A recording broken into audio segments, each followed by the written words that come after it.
Hey folks, welcome back to the channel, your home for all content Lord of the Rings home.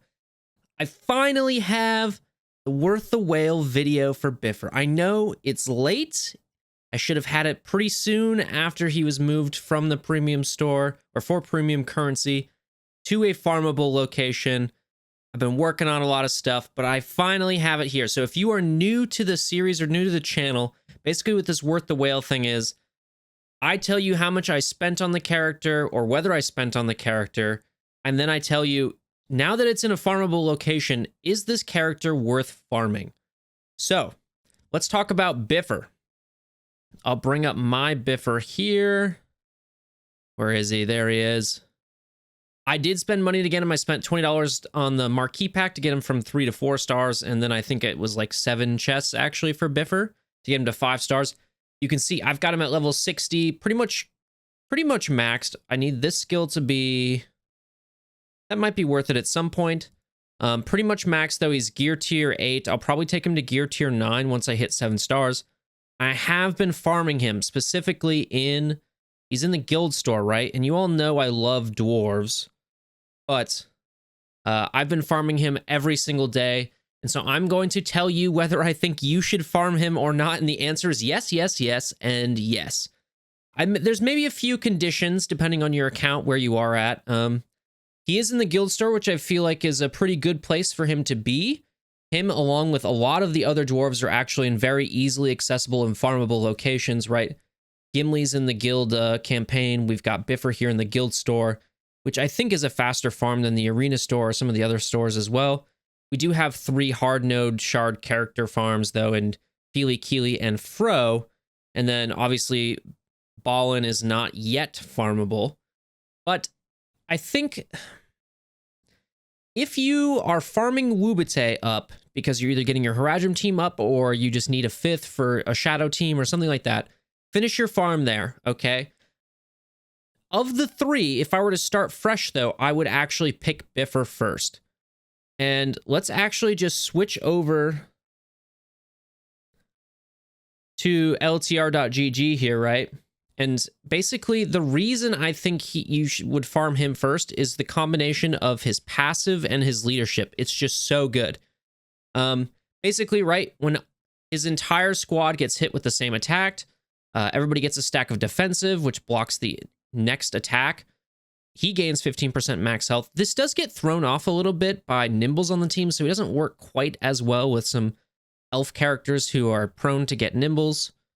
But then the combination of his passive with his leadership, when squad member gains defensive, note that this is not when every squad member, it's just when a squad member gains defensive, 50% chance double for dwarf squad members to gain might, and dwarf squad members also have a 50% chance to gain 1 stack of counterattack. So basically, for dwarves, right, if they get defensive, then they have a 100% chance to gain might, which is an incredibly powerful boon.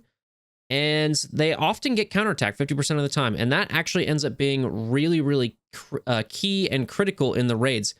For whatever reason, not for whatever reason, actually, like when the character was first announced, I actually thought his special, special 1 was going to be what made him good, where he can inflict this blind. And on large characters, it also slows for two turns. I was like, oh my god, he's going to be the Cave Troll Kryptonite, right? This is going to be incredible. He's going to be better than Haradrim. No. I actually think this is like my least favorite ability on him now, actually. So this is not the reason to get him. It's pretty much all of his other stuff. Even at 6 stars and difficulty 3 in chapter 2 of the raid, he's still not landing this that often. That might change with 7 stars, but at that point, that's like when all of the other Banes land as well, right? Haradrim are best at 7 stars. Everybody's better at 7 stars, right? Strider lands his burn more often at 7 stars. The expose from Eothay and stuff like that. So this is not the reason to get him. It's the combination of his passive and leadership, and then also his special 2, actually, because it is a cleanse, and it's kind of just a way to, like, force a small taunt on somebody, which is really, really key for chapter 1 and chapter 3 mainly, I think, is where this comes out to be most sort of useful. So speaking of raid footage, let's actually play some here from chapter 1. It's not a full dwarf squad I'm running here, but I've got Brute in here as well. This is just kind of an old video, and I'll just kind of talk about why I think he's good while we play the raid footage here. So, Chapter 1, you can use Biffer or Ballin lead. I think they both have their sort of merits. I do think it'll end up being Biffer lead. Right now, Ballin lead is good because his Eagle Eye counts multi-hit attacks as stacks on the bomber. I'm not sure if that's intended to be the case, but either way, Biffer lead is good in Chapter 1. It's great in Chapter 2 and in Chapter 3. Ballin is what makes Chapter 4 so easy. If you plan on farming Ballin, which I also think you should, eventually when he becomes farmable, I also think you should be farming Biffer then. And basically, Biffer and Ballin really work well in complementing each other. And for a while, I was like, oh, I need to split them up so I have two teams with these characters that I've geared up. But actually, they do work really well together. Chapter 3 is a case where they work really well together, especially with Rummel. Chapter 2 and Chapter 4 as well. So in Chapter 4, I throw Biffer in with Rummel, Fro, Gimli, and then obviously under Ballin lead, and it was like a cakewalk. The dwarves in general are a pretty good raid team, and they're very accessible, like I mentioned earlier. They do require, I would say, pretty significant investment. Some, kind of like R2R or Haradrim. So you're not going to get like free cheap points by doing a low tier dwarf team. That being said, I think we all know and have seen teachers' videos by now about how using even just a 3-star Ballin is really, really good for boosting up your Rivendell squad in Chapter 4 of the raid, just because he's so purpose-built for being the key to Chapter 4. Quantum actually just did a video about using him to actually get better scores in Chapter 3 as well. Ballin is also really good, and again, Biffer is a very good complement to that. So if you're thinking about Ballin, I would also recommend Biffer, and then you can maybe cobble together some sort of, dwarf elf mixture, because that's what Ballin's purpose is to sort of combine all of that.